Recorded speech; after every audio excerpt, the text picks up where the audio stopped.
Good morning everyone. In today's recipe I'm gonna present you how I make my gnocchi alla sorrentina. The gnocchi are made with a little variation. Instead of using flour, I'm using semolina. As first we start by piecing the potato, and it's about 1 kilogram there, and we'll put them into the oven and we'll roast them at about 200 degrees for between 30 and 40 minutes. Obviously keep an eye on them by tapping with a knife if they are cooked. They're ready when the knife goes through it freely. So potato are cooked, and that's the way I'm peeling them. I use a fork and a peeling knife to help myself peeling them because they are warm, and you need to peel them because they're warm when they're warm, so that it will be easier to take off the skin. I use a simple potato masher to squash the potato, like so.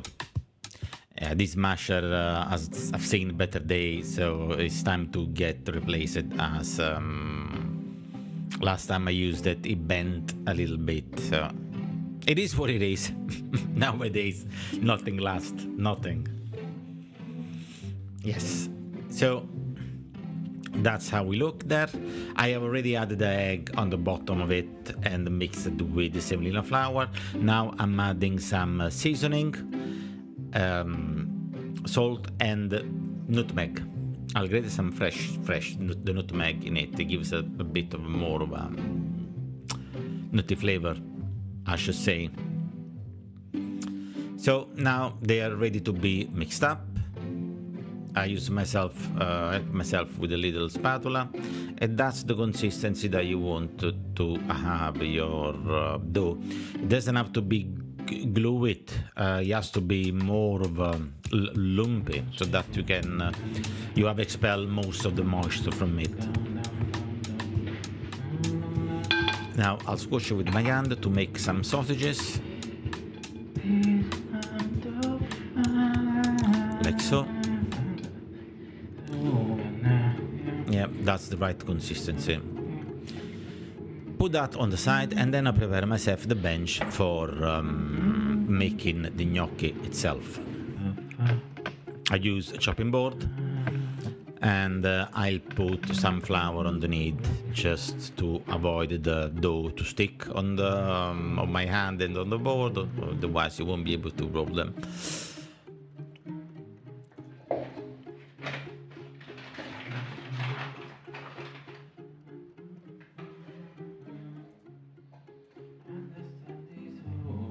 So roll them up and try to give it a shape of about 1.5 2 centimeter, or even a little bit bigger, of diameter, and cut them again in 1 or 1.5 2 centimeter length, so that you have little cylinder, a little bit like the fruities, you know, those sweet fruity, something like that. Yes.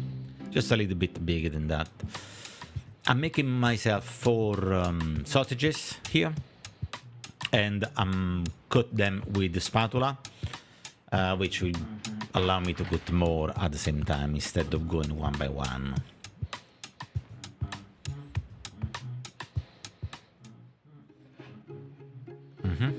Yep.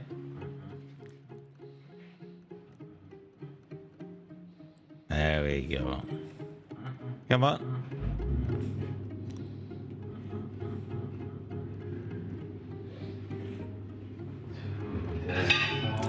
Yes, fantastico, fantastico. Put them aside. Flip them. I did a quick in mind calculation, and now I'm cutting them out. To make the gnocchi, I'm using a little tool which is called Riga Gnocchi. You can find it anywhere, really, on Amazon. If you have, if you're online all the time, Amazon will be the place, depending on your location. And there is a particular movement you have to do it that you will be observing here. And in essence, you have to take the part that is cooked, press it downwards towards the table and spin it away, just like so.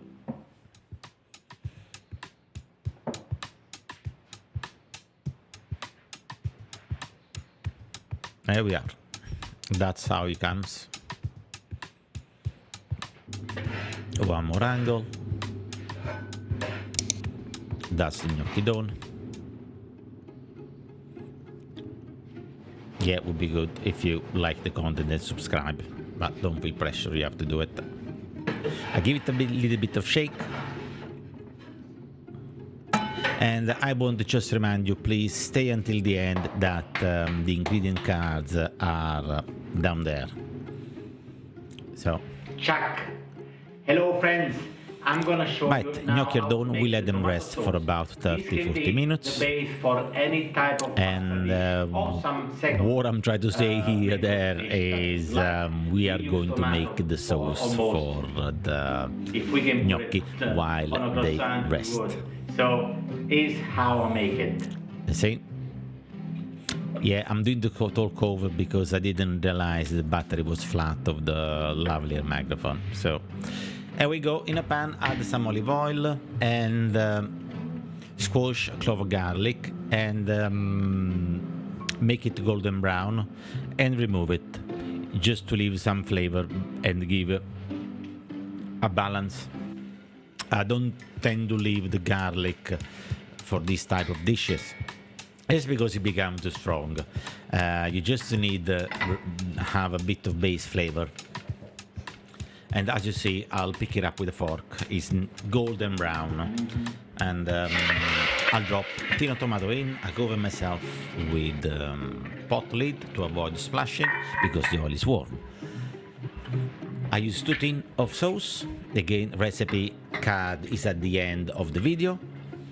And a little trick that we do all the time is rinse the tomato that is left into the tin with adding a couple of fingers of water and shake it like so that will remove all the tomato attached into the tin.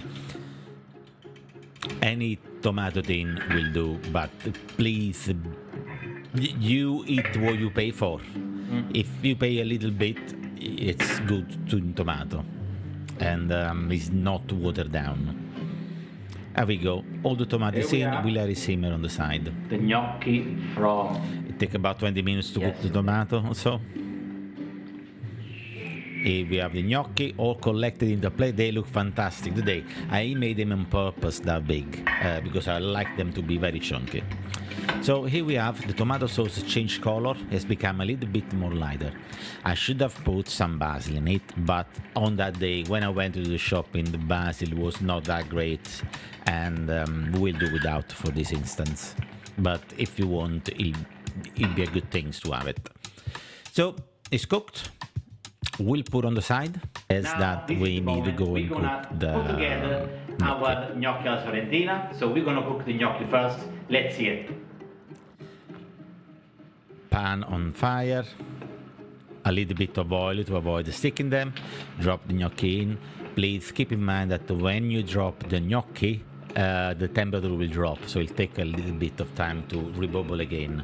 Now, rule of thumb is that you lift the gnocchi from the water when they start to float, okay? You can see them, I see them, that they are a little bit jumping around within the water. At that point, I'll keep an eye, and obviously experience helps here. I lift them, even if they are a little bit, let's say al dente, but they're not. I leave them with a little bit of crunch, because we'll put them in the oven and they continue to cook. In essence, they have to stay in the oven for about between 10 and 15 minutes. So the cooking is still going on there. So cooked, and they are all the gnocchi. They have a nice consistency. They haven't spilled or lose any of the shape. If you can see them when I'm zooming in, you still have the line that I made with the machine, and that's in essence what you want. You want a little bit of artisan work to be seen through. So we'll dress it. We add some condiment. We add the tomato. Then we will be adding the mozzarella, a little bit of black pepper, and some Grana Padano cheese. I use Grana Padano because it's more affordable than Parmigiano Reggiano. Of course, the flavor changes a little bit, but that's where I could find a good price, and it matters, but doesn't really matter. It's a different way of doing it. The mozzarella, I use 2 mozzarella. I'll suggest you to, when you wanna do this dish, the mozzarella the night before, take it off the water and let the water drain. Okay. Some people they'll reboil it again, but it's a little bit too difficult. And if you want to do something quick, that's the way you're doing it.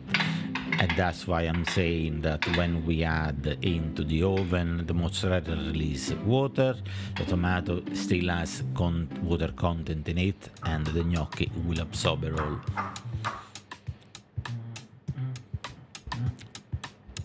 I guess it's all, no, it is all trial and error, and by doing it you improve your technique and you learn more how to handle these different type of cooking, different style of cooking. You moving more into let's say pro. Okay, so that's done the dish. I'll finish up with the Grana Padano, mozzarella on the top, and a bit of black pepper to give a nice smell.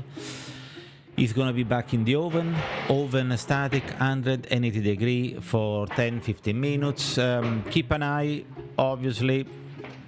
The oven changes, depends from your oven. Here's how it looks like. It's bubbling. You have some brown bits at the top, which that's what you want to do. And a nice time for me to try. And I'll let it speak, the man that is over there, because I think that got captured, and they're gonna let you hear what I said over there. So in the meantime, I just want to thank you for staying until the end of the video. Please remember that the ingredient card is gonna be shown now. Wow, wow, wow, wow, wow. That must have been good. It's gonna be hot.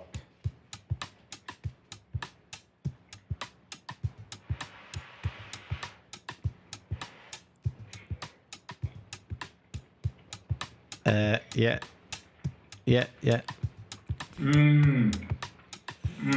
Yeah, fantastico. That's delicious. Wow. Fantastic. Another one done. Thank you very much for watching, and enjoy your gnocchi. So here we have your ingredient card. Please, if you like the content, hit the like button. If you want to subscribe, it would be very, very welcome, and it helped me create this content. So thank you for watching, and I'll see you on next time. Goodbye.